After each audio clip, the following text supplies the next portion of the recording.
Welcome to another Audit Tuesday. So ransomware is hitting everywhere and it's hitting hard. It's almost become not a matter of if, it's a matter of when. So to discuss the best proactive as well as reactive steps to take, we have the CEO of RiskCop, Robert Emrich, and Randy Coneby from R2R Group joining us today. So welcome, Robert and Randy. Hi, Ashley. How are you? Nice seeing you. Good to be Doing here. well. Good seeing you too. Thank you both for coming. Sure. So first, Robert and Randy, please tell us a little bit about yourself and RiskCop and R2R Group. Let's start with Robert.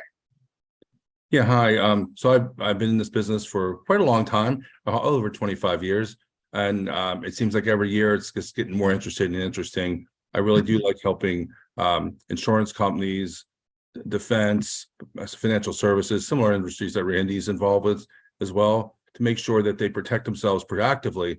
But there's sometimes things don't go that way and they go reactively. So my goal is to make sure we protect companies both directions and make sure they have the best thing going across their walls at all times. Perfect. How about you, Randy? Well, likewise, I've been in the business for close to 30 years, helping organizations prepare and protect themselves against cyber attacks. And so anywhere from Department of Defense is where I got my start. So I got to see a lot of interesting things there and kind of learn from the best on the best ways of protecting against cyber attacks. And now most often my clients are banks and credit unions, financial institutions. So, they're big targets for attacks. And they have to really be vigilant, I should say. Yeah, really protect themselves, against these attacks. So, right. So anyway, so we try to help them employ best practices to be able to be ready for ransomware attacks. Perfect. So let's get into it. So Robert, with your experience as CEO of RiskCop, what has been your experience with ransomware? Yeah, so as I said, I'm always on the proactive side of things. My firm is hired by a number of companies to make sure that their IT controls, cyber controls are at the very top of where they need to be.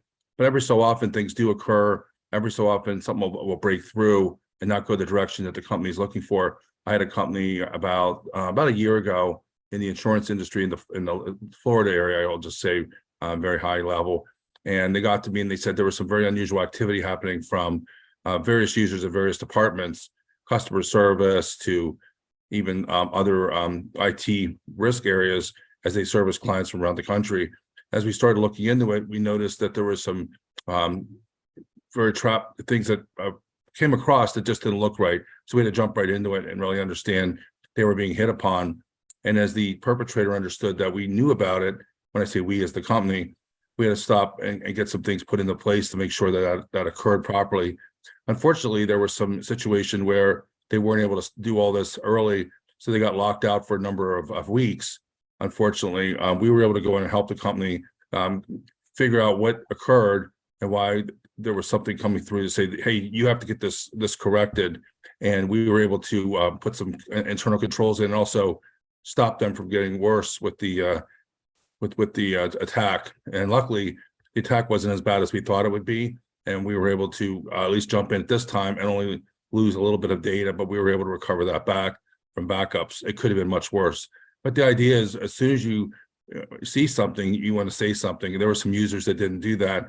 They should have reported it to us quicker than what we received. So that was the learning lesson from this situation. And then ensuring the tools that we have in place, which I don't want to go into due to security reasons, need to be in place for security, detecting of actions as they come up. So it was sort of a good end as well, that we learned a lot with the company and moved forward, and then hopefully never see this happen again. And here's the new question that unfortunately we have to ask. So given that there are now lawsuits against enterprises that experience a ransomware attack, Randy, what types of proactive steps must an enterprise take to show that they are conducting best practices as well as procedures? Well, there's a couple things in this area. One of the biggest things that have come up most recently and prominently because of ransomware is cyber insurance. Companies have to be prepared and have cyber insurance, but one of the big questions before an insurer will insure an organization is to look at how they have prepared themselves and protected themselves. It's a fact that somewhere near 97% of ransomware attacks come into organizations through email. And so that needs to be one of the big areas. So organizations should really perform a self-assessment. There's a ransomware self-assessment. They should be performing risk assessments, but there is a specific ransomware self-assessment that's put out by the Secret Service and Homeland Security. They're a couple of the sponsors of this ransomware. And a big part of it is looking at a framework, making sure that the organization follows some framework. This is a big part of the process. For example, one of the frameworks that they suggest is the Center for Internet Security. Now, one of the biggest parts of the framework for the Center for Internet Security is required controls around recertifications of users and making sure that you have appropriate user protections in place, right? So that you have the proper controls that have been around for years, real password controls, and setting up users properly, and then doing a recertification of those users. Big part of the framework. And as I had mentioned at the outset with ransomware, email, right? So email, the backbone of email is setting up an email user, but it is email security. What security do you have in place to protect incoming email? So a big part of email protection is having whitelists and blacklists so that it can protect you from even receiving those emails to begin with, and even receiving the ransomware to begin with. Well, this would all be part of the framework that you would follow, and then perform a gap analysis, right? So it would be a big part of it where you would try to make sure that you've implemented the framework, internet security, NIST, you pick a good framework like that, and then perform a gap analysis to see, where you need to improve your controls.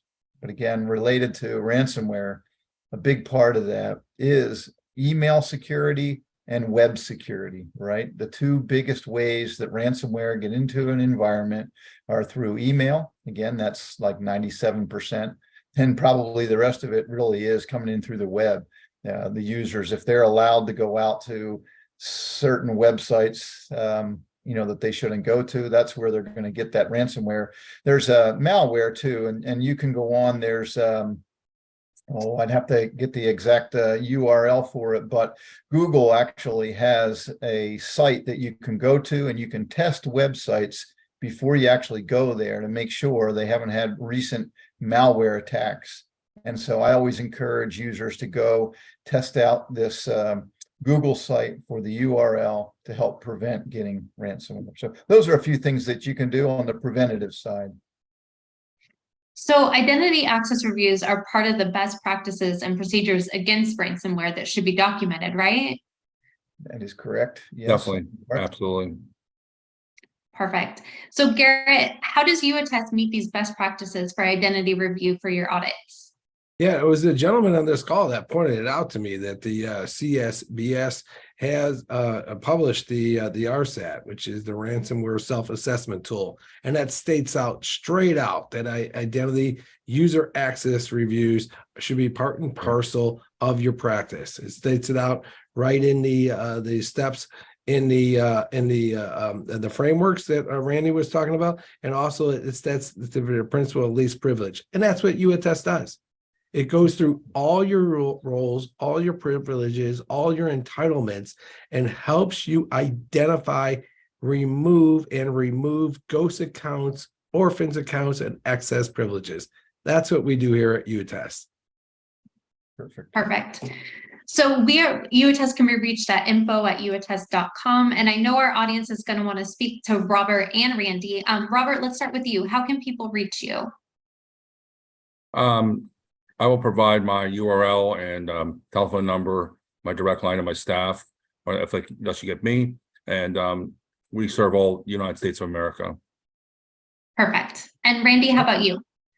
Well, they can reach me. They get my information going to www.r2rgroup.com, or they can reach me at my email rconeby@r2rgroup.com. That would be the best way to reach me. Yeah. And Robert can be reached at RiskCop.com. All the best, and thanks a lot, y'all. Thank you. Thank you.